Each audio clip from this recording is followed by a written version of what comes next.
Hello students, today also I'll continue with the organic chemistry from class 10 syllabus.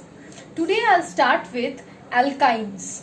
In your syllabus only ethyne is there. So I'll start with the preparation of ethyne and then I'll complete with the chemical properties of ethyne. So first is the laboratory preparation of ethyne. How is ethyne prepared in the laboratory? Let's see. When calcium carbide reacts with cold water, it results in the formation of ethyne and along with that calcium hydroxide. This is the reaction. I'll just break up the bonds and show you the reaction so that you can understand it clearly. Now this is the structure of calcium carbide. In the structure of calcium carbide there is a carbon-carbon triple bond.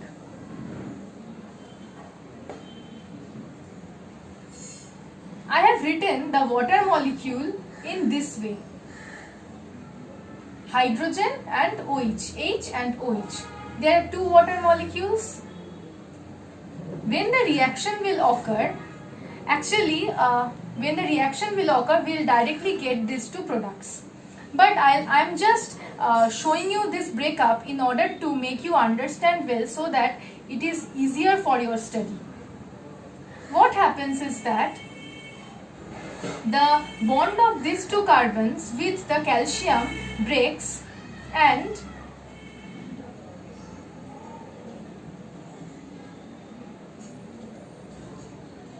these two hydrogens of water will form bonds with these two carbons, giving you ethyne.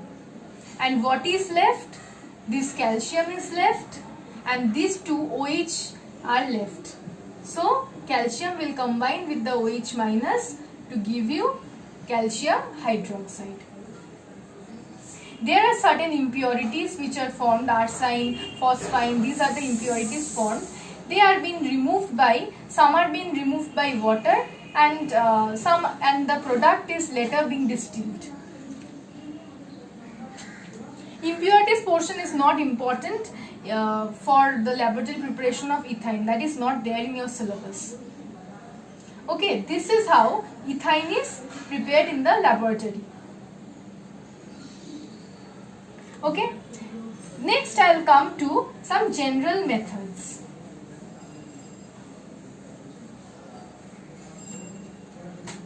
Among the general methods, one of it is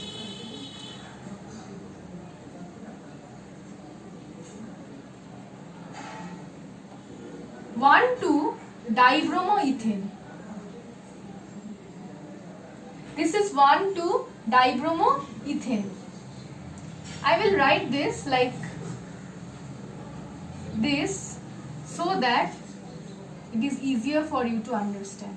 When 1,2-dibromoethane is boiled with alcoholic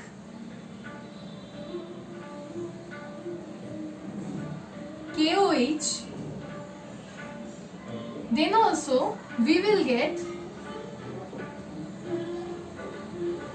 ethyne as the product.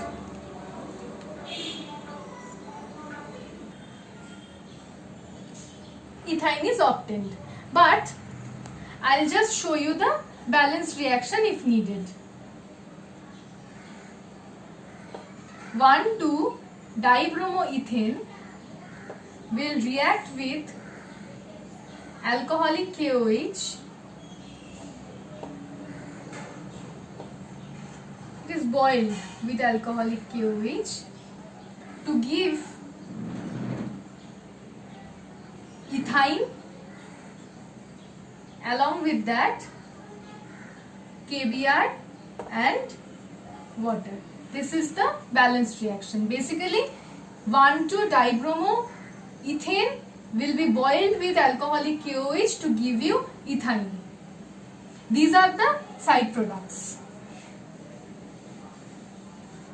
Okay.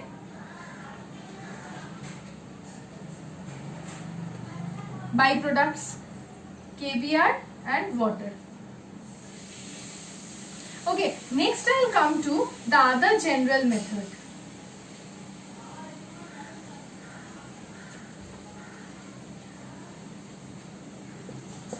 The other general method is pyrolysis of methane. When pyrolysis of methane occurs at 1500 degrees Celsius in electric arc, then also we will get ethane as the product and along with that hydrogen. This reaction is known as pyrolysis. These are more or less the three methods by which ethane is prepared.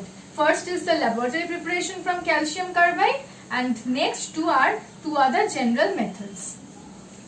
Okay, next I'll come to the chemical properties. Among them, first is the addition reactions. Since carbon-carbon triple bond or ethane is unsaturated.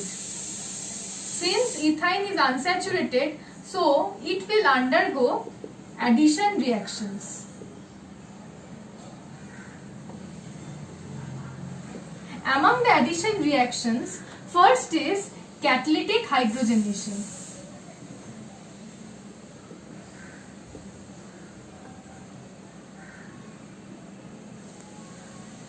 Now what happens here? Ethane is being treated with hydrogen in presence of catalyst nickel, and temperature is maintained 300 degrees Celsius. Hydrogen, one of the bonds from the carbon-carbon triple bond will break and hydrogen will be added to both the carbons, giving you ethene, which on further hydrogenation in presence of nickel and 300 degrees Celsius temperature, another carbon-carbon bond will break and another hydrogen molecule will be added.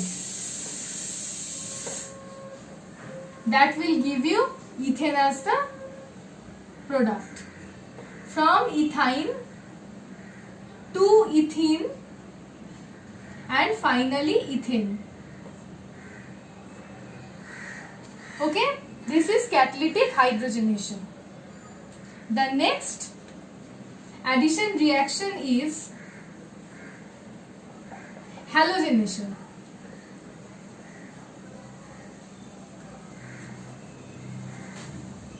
Halogenation. Halogens are added by this process. Among halogenation, the first one is reaction with bromine.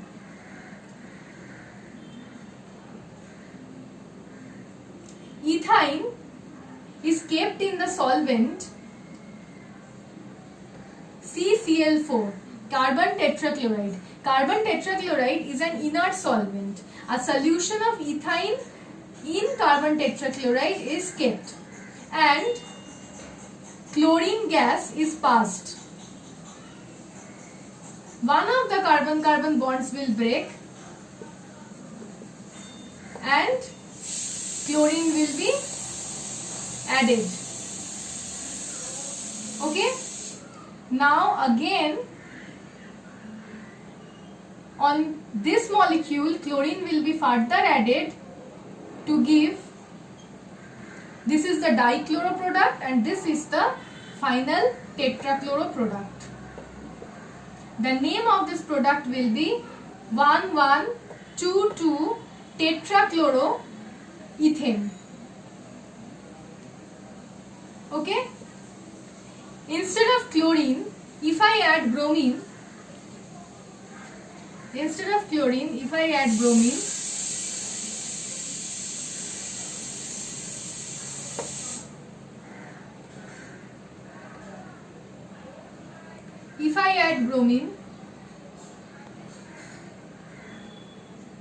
then dibromo product, and here finally we will get the tetrabromo product, 1122 tetrabromo ethane.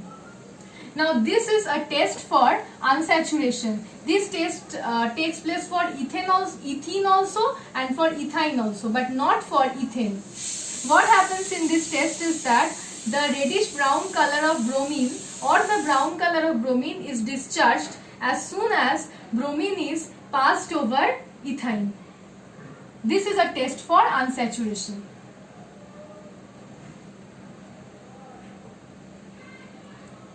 Okay. Next I will come to the addition of halogen acids.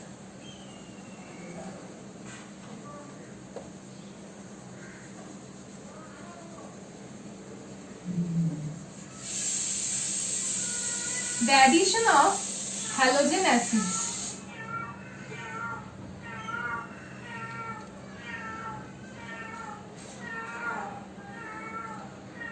HBr is added to ethyne at room temperature. Ethyne is reacted with HBr at room temperature. One of the three bonds of carbon-carbon triple bond is being broken, and to it one hydrogen and one Br is added. If further HBr is added to this reaction, another carbon-carbon bond will be broken and HBr will be added. This will give you 1,1-dibromo ethane. This is the first carbon, since functional groups are attached to this carbon, so 1,2,1,1-dibromo ethane. This is the name of this product. Okay, these are more or less the addition reactions. Next I will come to ozonolysis. Ozonolysis of ethyne. Ozonolysis of ethyne. When ethyne is treated with ozone, it results in the formation of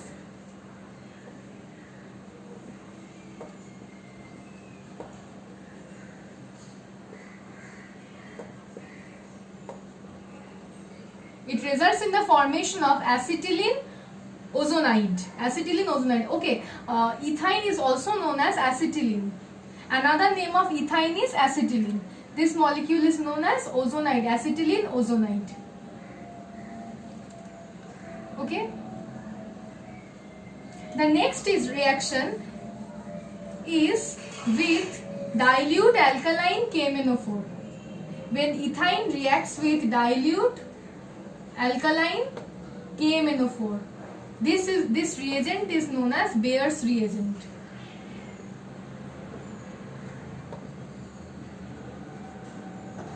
When ethyne reacts with dilute alkaline KMnO4, it results in the formation of oxalic acid. This is also a test for unsaturation, because the purple color of KMnO4 is discharged and we will get a green color as soon as dilute alkaline KMnO4 reacts with acetylene. The heading is not ozonolysis, okay? I forgot to remove the heading from there. This is the reaction of ethyne with Bayer's reagent. This reaction of ethyne and ethene with dilute alkaline KMnO4, that is Bayer's reagent, as well as the reaction of ethene and ethyne with bromine water, these two are the tests for unsaturation. That is, you can distinguish ethane from ethene or ethyne by two tests. One of it is bromine, that is bromination, and the other is Bayer's reagent. These two reactions are the tests for unsaturation, where you can differentiate ethane from ethene and ethyne. Next, I'll come to the test for ethyne. That is the chemical test which is required to differentiate between ethene and ethyne. This is an important chemical test. What happens is that if ethyne is reacted with ammoniacal cuprous chloride, this total solution is known as ammoniacal cuprous chloride. If ethyne is reacted with ammoniacal cuprous chloride, then we will get a red precipitate of copper acetylide. Copper acetylide. Along with that, we will get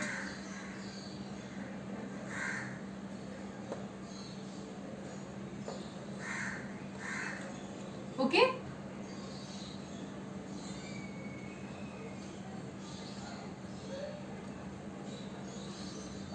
Okay. So this is the red precipitate of copper acetylide. Another is that if ethyne reacts with ammoniacal silver nitrate solution,